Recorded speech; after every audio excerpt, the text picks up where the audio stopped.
Hello students, তোমাদের সকলকে স্বাগত জানাই ফাইট্রন এবং দ্য ক্র্যাকিটের আরেকটি নতুন ভিডিওতে। আমি তোমাদের বিশ্বদীপ স্যার। আমি তোমাদেরকে পড়াবো ইতিহাস এবং ভূগোল। আজকে আমরা যে বিষয়টা নিয়ে আলোচনা করব সেটা হবে ইতিহাস। তোমরা যদি আমাকে চিনে থাকো, আমার নিজের চ্যানেল দ্য আইকিউ বুস্টার, যেটা এতদিন নাম ছিল, আমি রিসেন্ট সেই নেমটা চেঞ্জ করেছি এবং রেখেছি ক্র্যাকিট। তো তুমি যদি আমার চ্যানেল ভিজিট করো, if you visit my channel, you can easily find out all the videos that I have already been uploaded there. তুমি সেই ভিডিওগুলো থেকে আমার ইতিহাস যে আমি পড়াচ্ছি, একটা ধারাবাহিক ঘটনা সমূহের যে সংকলন, সেটা তোমরা পেয়ে যাবে। সেই শুরু করে একদম কি বলবো, ষোড়শ মহাজনপদ থেকে শুরু করে একদম মডার্ন হিস্ট্রি আমি একদম থরলি যাব।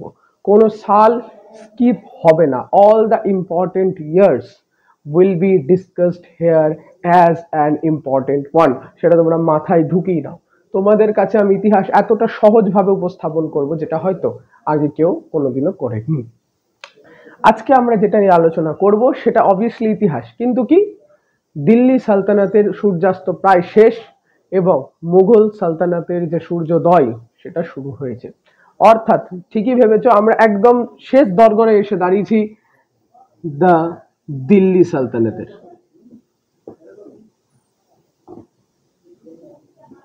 সালটা কত? 1206 থেকে 1526, শেষ দরগড়ে। ইতিহাস কিন্তু একটা খুব ইজি বিষয়। History is the most easiest subject that I have ever hard. কারণ কি, এবার একটা ব্যাপারটা আছে কি বলতো, কয়েকটা টিচার্স আছে, it's the fault of the teachers. But কি ওদের ফল্ট কি, যে কয়েকটা টিচার আছেন যারা কি বলতো ইতিহাসটাকে খুব জট পাকিয়ে দেন। ঠিক আছে, মানে বুঝাতে হয়তো সেরকম ভাবে আমি বলছি না, আমি কারো নাম নিচ্ছি না, তবে ইতিহাস কি বলতো একটা ধারাবাহিক ঘটনার সংকলন। যে ধারাবাহিক ঘটনাটা আমি তোমাদেরকে বলবো। এবার কি ধারাবাহিক ঘটনা, যেমন কি ধরো, if I am combining an incident to another incident, it will form an entire incident. যেমন ধরে নাও, একটা অর্ধগোলক আছে, একটা হেমিস্ফিয়ার, এটা আরেকটা হেমিস্ফিয়ার। এই দুটাকে যদি আমার সাথে প্লাস করে দিই, একটা পূর্ণ হেমিস্ফিয়ার বা একটা সার্কেল তৈরি হবে। ইতিহাস ঠিক এমন, history is just like this. If I am connecting an hemisphere to another hemisphere, it will ultimately form an entire circle, and this is history. এটা কি, তো এটা হচ্ছে ইনসিডেন্ট আর এটা হচ্ছে ইনসিডেন্ট। তো ইতিহাস কি, history is the combination of incidents that have গান থরলি। যদি আমি থরলি না যাই, আমি আজকে হঠাৎ 1206-এর কথা বলছি, আমি চলে গেলাম একদম 1857 সালে সিপাহী বিদ্রোহে।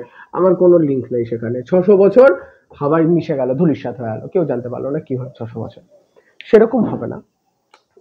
History is the most easiest subject, most simplest subject that I have ever know, but some teachers make it difficult. ঠিক আছে, it is very true. তো বেশি কথা না বাড়িয়ে আজকে আমরা যে বিষয় নিয়ে আলোচনা করব সেটা হবে দিল্লি সালতানাতের একদম শেষ পর্যায়ে এবং মুঘল সালতানাতের উত্তর একদম উত্থান।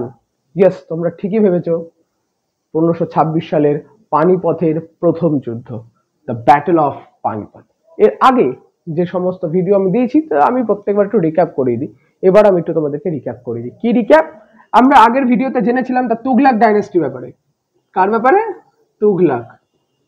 তার আগে দিল্লি সালতানাতে আমরা কয়েকটা ডাইনেস্টি গুলো জেনে নিই, যেমন কি মামলুক ডাইনেস্টি, খিলজি ডাইনেস্টি, যদি বলে তারপর কি তুগলাক ডাইনেস্টি, তুগলাক ডাইনেস্টি পর কি সৈয়দ, আর কি Lodi. I have already taught all of you how to remember this kind of things. কি করে? Just by a formula. কি, গোলাপ খিলে তো শ্বাস লো, just take the breath when the rose blossoms. কি, গোলাপ খিলে তো শ্বাস লো। মামলুক ডাইনেস্টি অপর নাম কি গোলাম ডাইনেস্টি। এরপর কি খিলজি, তুগলক and সৈয়দ লোদি। তো now we have to go through from these categories or these dynasties. So at first I am coming to the Mamluk dynasty. Who is the founder of Mamluk dynasty? Definitely it will be Qutbuddin Aybak. But if the teacher says or asks you about who is the real founder of the Tughlaq dynasty, Mamluk dynasty or the slave dynasty, then it will definitely be Iltutmish. It will not be the Qutbuddin Aybak, it will be Iltutmish. কারণ কি, প্রকৃত প্রতিষ্ঠাতা। যদি বলে যে the only one woman emperor or the only one woman sultan, কি হবে? সুলতান রাজিয়া। যদি বলে যে এখানে মানে সুলতান রাজিয়াকে কে সিংহাসনচ্যুত করেছিল, it will definitely be Ghiyasuddin Balban. কার সদস্য ছিল? চালিশা দল। কি নাম ছিল চালিশা দলের? পুরোপুরি নাম কি ছিল? বান্দে গান ই চেহেলগানি। আমাদের এতটুকু, চারটা রাজার নাম মনে রাখতে হবে। কি? কুতুবুদ্দিন আইবক, ইলতুৎমিশ, সুলতান রাজিয়া। যদি নাসিরুদ্দিন মনে রাখতে পারো তো নাসিরুদ্দিন, আলাউদ্দিন আলাউদ্দিন হোসেন শাহ বলে একজন ছিলেন। আর এরপরে কি আছে যদি আমরা চলে আসি, গিয়াসউদ্দিন বলবল। শেষ দুই রাজার নাম কি? কাইকুবাদ ও কিউমার্স। এবং তারপরে কিউ আমাদের Khilji dynasty. Who was the founder of the Khilji dynasty? Jalaluddin Firoz Shah Khilji. Then who is the most greatest emperor of it?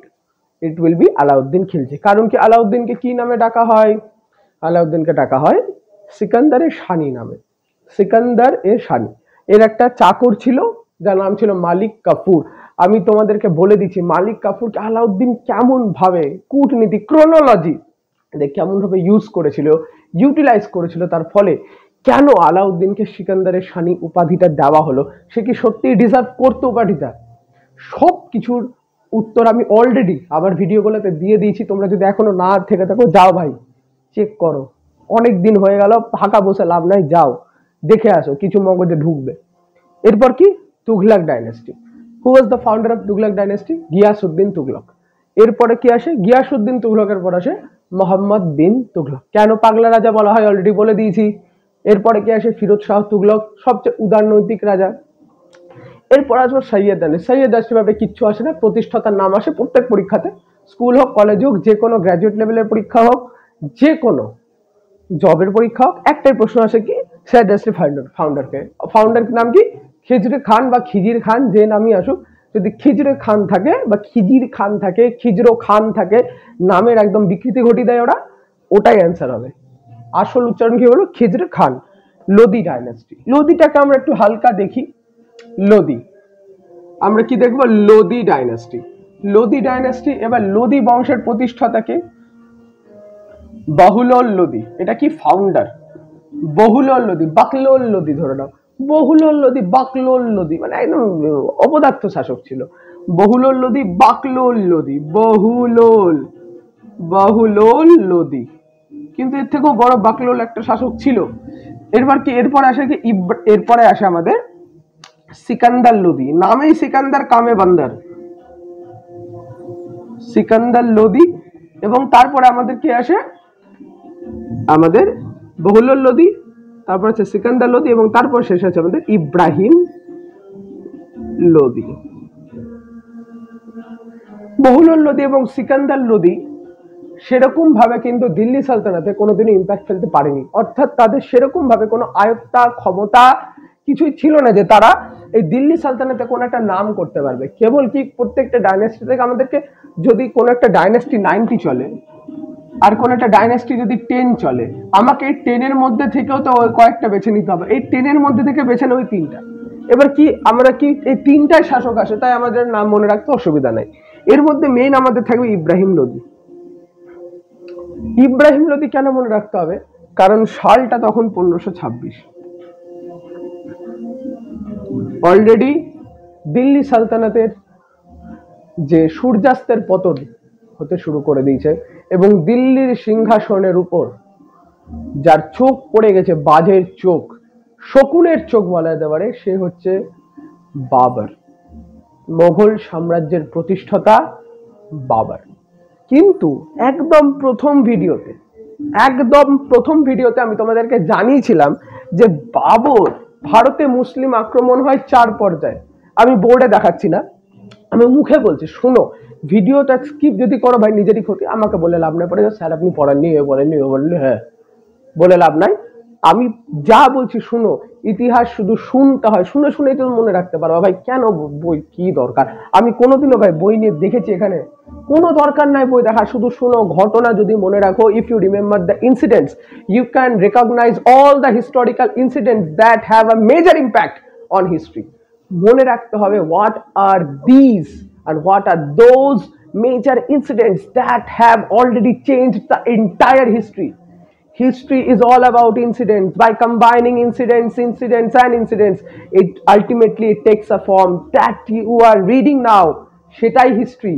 History কোনো এই মানে আমি গেলাম, রান্না করলাম, খিচুড়ি দিলাম, একদম চাল দিলাম, ডাল দিলাম, ফুটিয়ে দিলাম, খিচুড়ি হয়ে গেল, ওটা হিস্ট্রি না।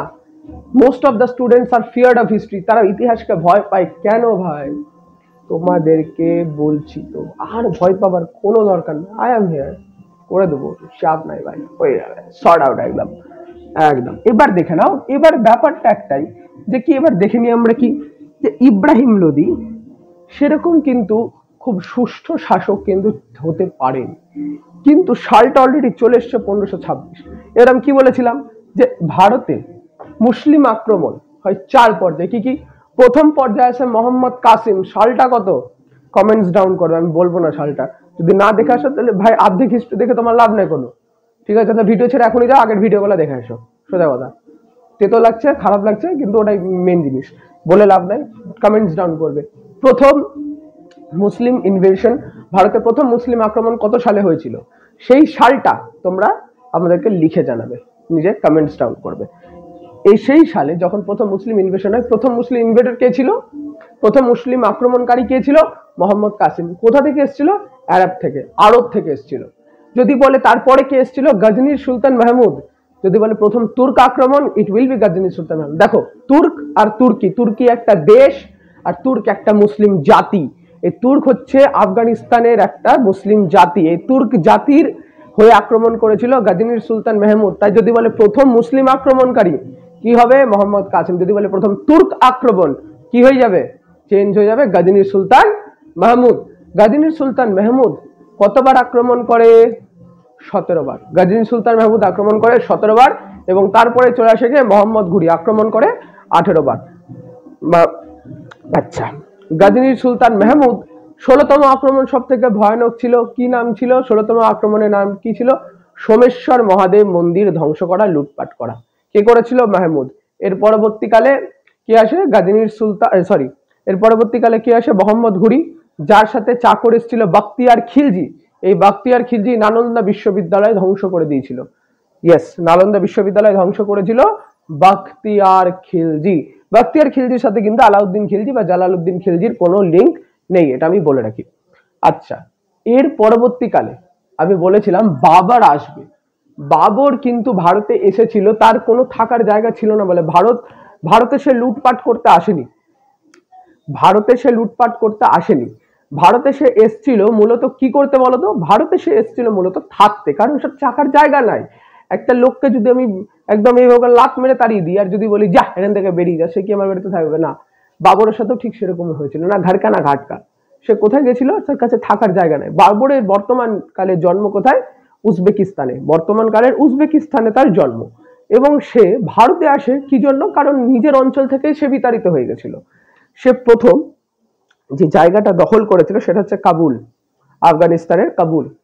কিন্তু এই কাবুল বা কাবুল, কান্ধার এসব পাশাপাশি, এই কাবুলে কিন্তু তুমি ধরে নাও যে কি ছিল বলতো, এই যে কাবুল যে জায়গাটা ছিল, সেখানে কিন্তু আফগানিস্তান আর দক্ষিণ ভারত, অর্থাৎ আফগানিস্তান আর ডেকান, এই যে টোপোগ্রাফিক্যাল আইডেন্টিটি, সেটা খুবই বাজে। অর্থাৎ যদি আমি একবার সিংহাসনে উঠি, আমি যদি কোনো কারণে সিংহাসন ছেড়ে একবার চলে যায়, ঠিক আছে, তো ডেফিনেটলি কেউ না কেউ উঠে আমার সিংহাসন দখল করবে। তো যখনই বাবর সিংহাসন ছেড়ে কোনো যুদ্ধে তো এসে দেখছে তার সিংহাসন দখল, আবার কোন একটা জায়গায় গিয়ে সে লড়লো। ধরে নাও বাবর এই জায়গাটা থেকে শুরু করেছে তার যাত্রা, এখানে এসে দখল করেছে। আচ্ছা, বাবরের আগেরটা আমি জন্ম বৃত্তান্ত বলে দিই। বাবর মূলত জন্মগ্রহণ করেছিল 14ই ফেব্রুয়ারির দিন। ইয়েস, ভ্যালেন্টাইন্স ডের দিন জন্মগ্রহণ করেছিল বাবর। সালটা কত? 1489 সম্ভবত 1489, হয়তো সম্ভবত 1489, maybe, I am not sure about it. আমি এটা তোমাদেরকে নেক্সট ভিডিওতে, বা এটা যদি ভুল হয় আমি এটা রেকটিফাই করে দেবো, ঠিক আছে? নিচে তুমি লিঙ্ক দেখে নিবে যে এটা কত সাল হবে। Actually maybe it is 1489। 14ই ফেব্রুয়ারি জন্মগ্রহণ করে আমাদের বাবর। বাবরের পিতার নাম ছিল উমর শেখ মির্জা। কি নাম? উমর শেখ মির্জা। এবং তার মায়ের নাম ছিল কুলতুগ নিগার খান। এটা খুব important. WBCS, state PSC, RRB, যাই যাই নাম বলো সবকিছুর জন্য কিন্তু এটা ইম্পর্টেন্ট, কারণ এগুলো হয়তো কোনো ইনফরমেশন তোমাদের কাছে হয়তো 90% থাকার কথা না। আচ্ছা, তাহলে লিখি বাবার ফাদার, পিতার নাম কি? উমার শেখ, SEIKH, এস কে লিখবে না, উমার শেখ মির্জা, উমার শেখ মির্জা। মাদার্স নেম কি নাম ছিল? মায়ের নাম ছিল কুলতুগ, কুলতুগ নিগার খান। আচ্ছা, এবার দেখো বাবরের বংশ পরিচয় আমরা পেয়ে গেলাম কি, বাবার নাম ছিল উমার শেখ মির্জা এবং মায়ের নাম ছিল কি কুলতুগ নিগার খান। ডেট কত? অ্যাপ্রক্সিমেটলি আমার 14 ফেব্রুয়ারি আমার মনে আছে, বুঝে নাও কেন। আর সাথে maybe it's 1489, I am not sure about it, আমি বারবার বলছি। আচ্ছা, এবার কি আমরা দেখছি যে বাবরের যে বাবা ছিল অর্থাৎ ফাদার উমার শেখ মির্জা, বাবরের বাবা উমার শেখ মির্জা মূলত ছিলেন কার বংশধর? তৈমুর লং এর বংশধর। His father dynasty probably belongs to the Taimur Long.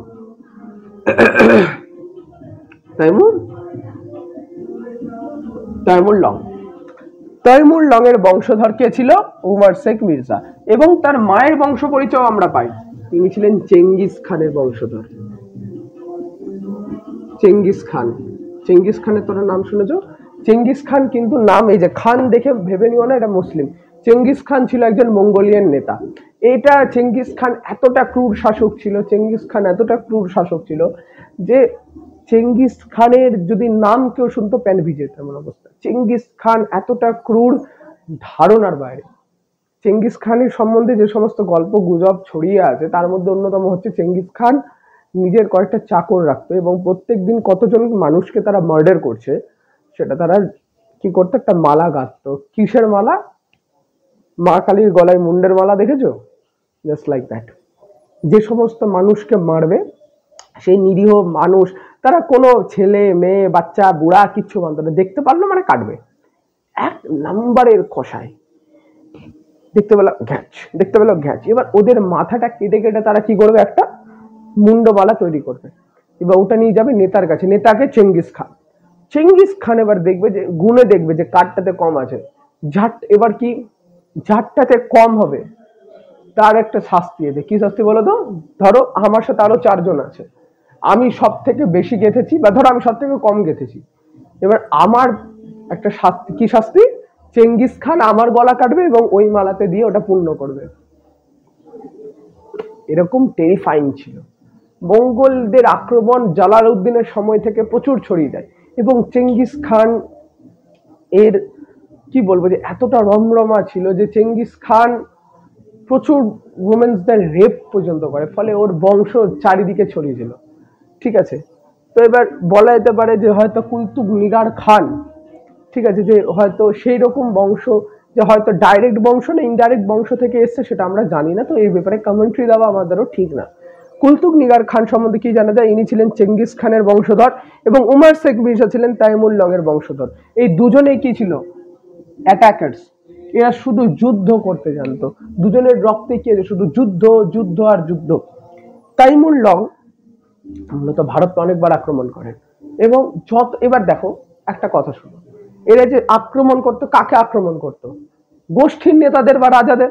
এবার গোষ্ঠীর নেতা বা রাজা তো একটা পত্নী থাকবে কিংবা ওয়াইফ থাকবে। দেখো ইতিহাস কিন্তু খুব কলঙ্কিত একটা বিষয়, ঠিক আছে? অনেক কিছু তোমরা জানতে পারবে যেটা তোমরা জানো না। এমনকি ইউটিউবে যখন আমি ছাড়বো হয়তো অনেক জায়গায় এডিটও করতে হতে পারে, যে জায়গাগুলো হয়তো মানে আমি এক্সট্রিম বলে ফেলেছি, ঠিক আছে?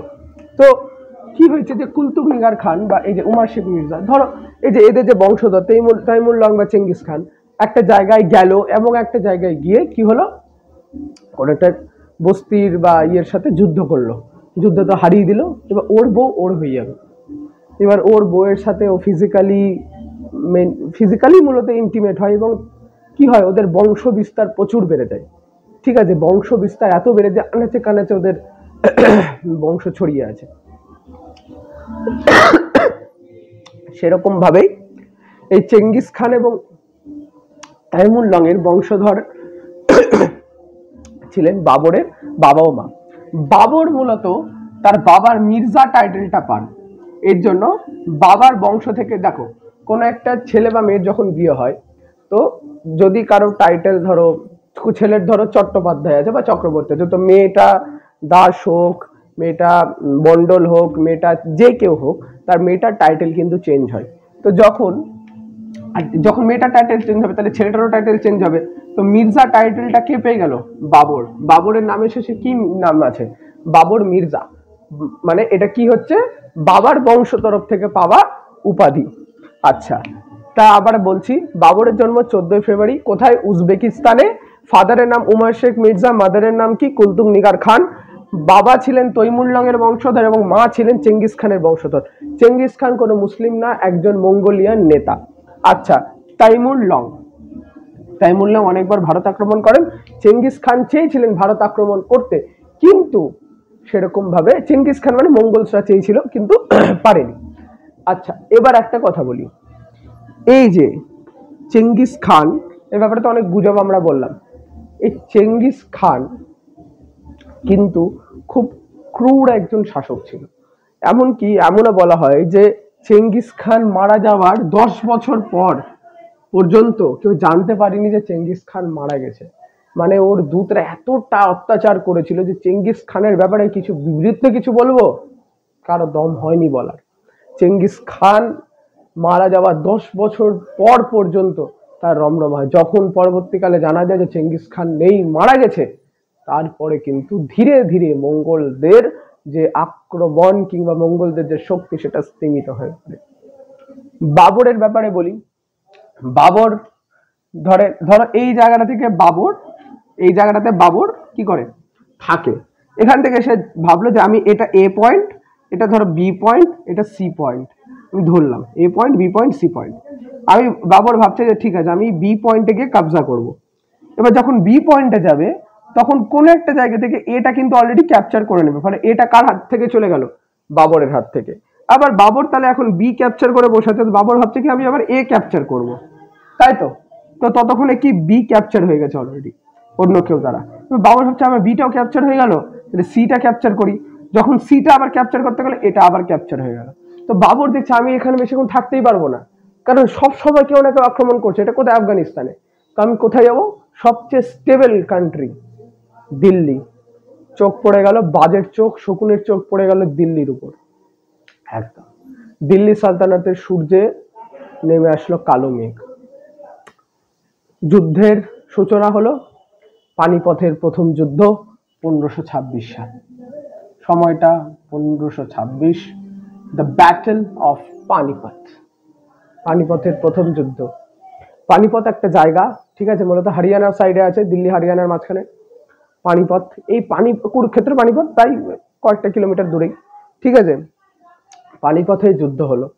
পানিপথ একটা বিশাল বড় মানে যুদ্ধের ময়দান বলা যেতে পারে। পানিপথে যুদ্ধ হলো কার কার সাথে? দিল্লি সালতানাতের শেষ সম্রাট ইব্রাহিম লোদি মুখোমুখি হলেন কার? বাবরের। আর বাবর সেই যুদ্ধে বিভিন্ন ধরনের নীতি কৌশল অবলম্বন করেন। আমি বলছি না মানে দুগ্গিবাজি করে দেয়, মোটেও না। তিনি যথেষ্ট যুদ্ধে পারদর্শী। বাবরের সারা জীবন সে যুদ্ধ করেই চলে গেছে, কিন্তু পানিপথের প্রথম যুদ্ধে বাবর একজনকে তার সাথে নিয়ে আসে। বাবরের 4 ছেলের মধ্যে একজন হুমায়ুন। বাবরের 4টা ছেলে, কামরান, হিন্দাল, আসকারি, হুমায়ুন। কামরান, হিন্দাল, আসকারি, হুমায়ুন। এর মধ্যে হুমায়ুন সবচেয়ে ছোট, 12-13 বছরের ছেলে।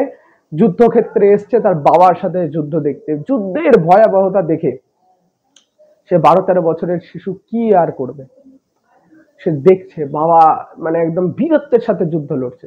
কিন্তু এই যুদ্ধে বাবর যে 2টা নীতি অবলম্বন করে সেটা আমাদেরকে জানতে হবে। বাবর 2টা নীতি অবলম্বন করেন। কি? প্রথম নীতি হচ্ছে সৈন্য বিচ্ছুরণ নীতি। সৈন্য বিচ্ছুরণ নীতি, সৈন্য বিচ্ছুরণ নীতি। আর 2 নম্বর হচ্ছে কি? তোপ নীতি। তোপ নীতি। সৈন্য বিচ্ছুরণ নীতি কি দেখে নাও। আগে কেমন হতো? বাহুবলী সিনেমা দেখেছো? বাহুবলী সিনেমাতে যখন, আচ্ছা বাহুবলী না, যে কোনো, নো পেড প্রমোশন, কাট কাট কাট, নো পেড প্রমোশন, কোনো একটা সিনেমাতে দেখবা কি এইভাবে করে দাঁড়িয়ে আছে সব, এই এখানে ধরো একটা ব্যাটালিয়ন দাঁড়িয়ে আছে, এখানে আর একটা ব্যাটালিয়ন দাঁড়িয়ে আছে, এইভাবে করে একটা ব্যাটালিয়ন গ্যাপে গ্যাপে দাঁড়িয়ে আছে। এখানে সৈন্য ভরপুর, এগুলো সৈন্য, ঠিক আছে। আর দেখবা হয়তো সামনে এদেরকে ঘেরা দেওয়ার জন্য এরকম একটা শিল টাইপের থাকে, এইভাবে করে থাকে। এটা এখানেও সৈন্য আছে, তাই তো? এরকম ভাবে সৈন্য সাজানো হয়। এটাই ছিল তৎকালীন ট্রেডিশনাল ওয়ে অফ, কি বলবো, যে একদম অর্গানাইজিং, যে কেমন ভাবে traditional way of organising the soldiers, কেমন ভাবে তাদেরকে সাজিয়ে রাখা হতো যুদ্ধক্ষেত্রের জন্য, ব্যাটেল ফিল্ডের জন্য। কিন্তু বাবরের নীতি ছিল একটু আলাদা। বাবর নিজের এই যে সৈন্য বিচ্ছুরণ নীতি, এটা তিনি পিক আপ করেছিলেন আফগানিস্তান থেকে। কেমন ভাবে? তিনি এই যে সৈন্য বিচ্ছুরণ নীতির একটা নাম আছে, নাম হচ্ছে উজবেক নীতি। উজবেক নীতি কোথা থেকে শিখেছিলেন? উজবেকিস্তান থেকে। উজবেক নীতি, উজবেকিস্তানের নীতি। এটা যুদ্ধক্ষেত্রে বললাম উজবেকিস্তান বা আফগানিস্তান, দেখবা বেশি দূরত্বে নাই, ঠিক আছে, তৎকালীন সবই একই ছিল। তাহলে উজবেকিস্তান থেকে যেহেতু, তাহলে কি উজবেক নীতি। সৈন্য বিচ্ছুরণ নীতিটার নাম কি? বাবর যে সৈন্য বিচ্ছুরণ নীতি অবলম্বন করেছিলেন তার নাম কি? উজবেক নীতি। খুব ইম্পর্টেন্ট প্রশ্ন, অবজেক্টিভের জন্য খুব ইম্পর্টেন্ট প্রশ্ন। বাবর যে সৈন্য বিচ্ছুরণ নীতির পন্থা অবলম্বন করেছিলেন তার নাম কি? উজবেক নীতি। এই উজবেক নীতি কেমন ভাবে বলতো? যে ধরো সৈন্যরা আছে, সৈন্যদেরকে এরকম ভাবে বক্স বক্স টাইপের সাজাবে না, খোপচা সাজাবে না। ওদেরকে বলবে ঠিক আছে তোমরা দাঁড়িয়ে আছো তো, অর্ধচন্দ্রাকার ভাবে দাঁড়াও। যেমন দেখো ইসলামের মেন কি, চাঁদ, চাঁদটা দেখবো সম্পূর্ণ চাঁদ থাকে না, কিন্তু ইসলামের অর্ধ ক্ষৈত চাঁদ থাকে, সেরকম ভাবে অর্ধচন্দ্রাকার নীতি এইরকম, ঠিক আছে। এবার কি হচ্ছে, দুই সাইডে সেনা আছে। এবার কি বলছে, ঠিক আছে এইভাবে করে তোমরা দাঁড়াবে এরকম ভাবে, আর যখনই সৈন্য তোমাদের সাথে স্ট্রেট আসবে তোমরা এইভাবে করে ছড়িয়ে ছড়িয়ে কি করবে, সমস্ত সৈন্যদেরকে ঘিরে ফেলবে একদম। এটা ধীরে ধীরে ধীরে ধীরে মাঝখান থেকে এটা ক্ষয় হবে এবং এটা ধীরে ধীরে এক্সপ্যান্ড করবে। এক্সপ্যান্ড করতে করতে যখন সেনা এন্টার করবে, গোটাটাকে একদম ক্যাপচার করে নেবে। মানে ভালো করে ভাবো, ধরো এটা অর্ধচন্দ্রাকার, আমি গোটাকে ধরো এটা অর্ধচন্দ্রাকার। সেনা যখন আসছে আমার এই জায়গাটা থেকে খাওয়া শুরু হচ্ছে এবং আমার হাতটা ধীরে ধীরে ধীরে ধীরে এক্সপ্যান্ড করছে। এক্সপ্যান্ড করতে করতে এতটা বেন্ড হবে যে গোটা, যেমন গ্রহণ লাগে সেই গ্রহণের মতো গোটা সৈন্যকে একবারে গ্রাস করবে। যেমন গ্রহণ লাগে সেরকম গ্রহণের মতো গ্রাস করবে কাকে, সেনাকে। এই সেনা এবার ফলে কি হবে, চারিদিকে কার সেনা থাকবে? বাবরের সেনা থাকবে এবং কেউ পালানোর কুল পাবে না। সেটার জন্য কি হলো, এই জায়গার এর নাম হয়ে গেল কি উজবেক নীতি। এখান থেকে কেউ পালাতে পারলো না এবং ইব্রাহিম লোদির সৈন্য ওখানেই ধূলিসাৎ হয়ে গেল। এছাড়া তিনি এই যুদ্ধে প্রথমবার তোপের ব্যবহার করেছিলেন। তোপ মানে ধরো যে যেমন আমরা দেখি না গোলন্দাজ, রিসেন্ট সিনেমা আসলো ছাবা, তোমরা সবাই দেখেছো, ছত্রপতি সম্ভাজি মহারাজ একটা কিলা থেকে বা ফোর্ট থেকে তোপ ছাড়লেন, আর সেই সময় তুমি দেখতে পেলে তোপটা গিয়ে একটা জায়গা পড়লো, একটা বাচ্চা মেয়ে ছাগল টাগল চড়াচ্ছিল পশুপালিকাছে এবং তার গায়ে আগুন লাগিয়ে দিয়েছে ঔরঙ্গজেবের সেনাবাহিনী। সেই সিনটাকে মানে ঠিক আগের মুহূর্তে যখন সম্ভাজি মহারাজ এই তোপের মশালটা ধরে আগুন জ্বালাচ্ছেন, ওই জিনিসটাকে বলে তোপ বা গোলন্দাজ। ওই তোপটাকে তিনি প্রথম ভারতে ব্যবহার করেন এই যুদ্ধে, পানিপথের প্রথম যুদ্ধে। প্রচুর মানুষ মারা যায়, প্রায় 2.5 লাখ থেকে 3 লাখ, এটা একটা এস্টিমেটেড হিসাব, এর থেকেও বেশি মানুষ মারা যায়। তোপ নীতি গ্রহণ করেন। এই তোপ নীতিরও একটা নাম আছে, এই তোপ নীতির নাম হচ্ছে ওসমানিয়া নীতি। ওসমানিয়া নীতি, ওসমানিয়া নীতি। এই ওসমানিয়া নীতিও কিন্তু বাবর ফলো করেন এবং 1526 সালের যুদ্ধে বাবর ইব্রাহিম লোদিকে খুব সহজেই পরাজিত করেন এবং ভারতে দিল্লি সালতানাতের পতাকা চিরতরে অস্ত যায় এবং উত্থান হয় এক নবোদয় সূর্যোদয়ের, এবং যে বংশ নতুন আসে সেটা হলো মুঘল বংশ। এই মুঘলদের আধিপত্য কায়েম থাকে একদম অনির্দিষ্ট কালের জন্য। মুঘলদের একটা গোল্ডেন পিরিয়ড আছে, তোমরা জানোই কি করে মনে রাখতে হবে, বাবার হইল আবার জ্বর সারিল ঔষধে, বাবার হইল আবার জ্বর সারিল ঔষধে। এই যে বাবার হইল আবার জ্বর সারিল ঔষধে, বাবর, হুমায়ু, আকবর, জাহাঙ্গীর, শাহজাহান, ঔরঙ্গজেব, বাবার হইল আবার জ্বর সারিল ঔষধে, এটাকে বলে গোল্ডেন এরা। তো গোল্ডেন এরাটা কত আমি একটু লিখে নিই। গোল্ডেন এরা হচ্ছে 1526 থেকে শুরু করে 1707। 1707 কেন? এই 1707 সালে ঔরঙ্গজেব মারা যায়। 1707 অব্দি বলা হয় যে এই সাম্রাজ্যের সব থেকে গুরুত্বপূর্ণ টাইম। 1707-এ ঔরঙ্গজেব মারা যায়, এবং এই ঔরঙ্গজেব যবে মারা যায় এরপরে যে সমস্ত শাসকগুলো আছে খুব ফালতু ছিল। যেমন কয়েকটা নাম বলছি: শাহ আলম দ্বিতীয়, দ্বিতীয় বাহাদুর শাহ জাফর, মোহাম্মদ শাহ রঙ্গিলা, ঠিক আছে। এরপরে আরো যে সমস্ত আকবর দ্বিতীয়, এই যে যারা মানে আলতু ফালতু শাসকেরা আসেন তারা ভারতকে কিছু না শুধু বিক্রি করে গেছেন, ঠিক আছে। আমি ওটা পরের ব্যাপারে আসছি। এবার বাবর যে কয়েকটা জিনিস করে গেছেন, বাবর কেবল সারা জীবন যুদ্ধ করেছেন এবং বাবরের একটা আত্মজীবনী আছে। আত্মজীবনী মানে যদি সে নিজে তার জীবনীর ব্যাপারে লিখেছে সে কি করেছে সারা জীবনে, সেটাকে আত্মজীবনী বা ইংরেজিতে অটোবায়োগ্রাফি লিখে। So Babur had already written an autobiography. সে অটোবায়োগ্রাফিটার নাম কি? তুজুক এ বাবরি। তুজুক এ বাবরি। বাবর নামা না, Baburnama is the translated version of Tuzuk e Baburi. যদি বলে রিয়েল নেম কি? তুজুক এ বাবরি, আর যদি বলে ট্রান্সলেটেড ভার্সন বাবর নামা। এর পরবর্তী বাবর নামা। এবার একটা ইনসিডেন্ট বলি। যখন বাবর সারা জীবন তো শুধু যুদ্ধ করতে করতে মারা যায়, সে যুদ্ধ বাদে আরাম টারাম কিচ্ছু পায়নি, সারা জীবন শুধু যুদ্ধ করে গেছে। এবং যখন সারা জীবন যুদ্ধ করার পর এই সারা জীবন যুদ্ধ করা চলাকালীন সে দিল্লির একটা জায়গা ছিল আরামবাগ, সেই আরামবাগ এখনো হয়নি, সরি আমি এখন বলছি বর্তমান কালে আছে আরামবাগ। সে আরামবাগটার প্রতিষ্ঠাতাকে বাবরই, কিন্তু সে দিল্লিতে একটা সুন্দর খুব বাগিচা বানিয়েছিল, ঠিক আছে। বাগ মানে বাগিচা, সুন্দর বাগ বা বাগিচা বানিয়েছিল যেখানে বাবর গিয়ে টহল দিত, টহল দিত একদম সুন্দর করে, এভাবে করে গোলাপ নিয়ে শুকতো, মাঝে মধ্যে নাকের মধ্যে পোকা ঢুকে যেত, জোকস অ্যাবাউট। তো একটা বাগিচা বানিয়েছিল বা বাগ বানিয়েছিল, এবং সেখানে বাবর গিয়ে আরাম করতো, তাই এর নাম কি হয়ে গেল? আরামবাগ। তো জায়গাটা কোথায় হচ্ছে? দিল্লির আরামবাগে। এবার কি, যখন বাবর মারা যায়, এবার মুসলিমদের মধ্যে কি আছে? কবর দেওয়া হয়। ওদের হিন্দু শাস্ত্রের মতো পুরানো হয় না, কবর দেওয়া হয়। সেই সময় যখন কবর দেওয়া হয় বাবরকে, আরামবাগের মধ্যেই হুমায়ুন ওকে কবর দিয়ে দেয়। এবার একদিন হুমায়ুন হঠাৎ করে বলছে, বাবা একটা বই হয়ে যায়, ওরে না হেভি লাগছে তো দেখতে। নাম কি দিয়েছে? তুজুক এ বাবরি। বাহ, বাবা শিক্ষিত ছিল, পড়ছে হুমায়ুন পড়ছে। হুমায়ুনের চোখ ফেরালো, এক মিনিট, বাবা তো এখানে বলেছে আমাকে যাতে এখানে আরামবাগ যাতে কোথাও না, আমাকে যাতে কাবুলে সময় দিতে পারে। এ যা, কি হবে এবার? আমি তো বাবাকে এখানে কবর দিয়েছি, বাবাকে তো এখানে পুঁতে দিয়েছি, এবার কি হবে? আল্লাহ, কি হলো এটা? না না না না না, বাবা লিখে গেছে যে আমাকে এখানে না, আমাকে আমার কাবুলে দিতে হবে, কাবুলে আমাকে কবর দিবি, এখানে দিবি না। এ বাবা, আমি তো পড়িনি, কি হবে এবার? এ যা, কি হবে এবার? কি করবে ও? বাবা বলে, খুদ ভাই খুদ, বাবার কবর খুদ ভাই তাড়াতাড়ি খুদ, আমি নিয়ে যাবো বাবাকে। বাবা সরি